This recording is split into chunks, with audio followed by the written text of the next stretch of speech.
నేను లేనప్పుడు నేను తినను పడుకోను అని పట్టుకొని కూర్చున్నావంట ఎవరి మాట వినకుండా. ఏంటండి నేను రేపు ఊరికెళ్తున్నాను 10 రోజులకి. ఆ 10 రోజులు కూడా ఏమి తినవా? నిన్నే అడిగేది చెప్పు.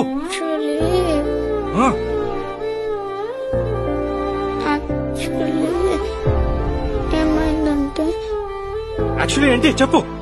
ఫీవర్ వస్తుంది తినకపోతే. ఫీవర్ వస్తుందని తెలుసు కదా, తెలుసుకోవడం ఎందుకు తినలేదు? ఎందుకంటే బాగేమన్నా అనింది, ఫీవర్ వస్తే హాస్పిటల్లో అడ్మిట్ అవ్వాలి.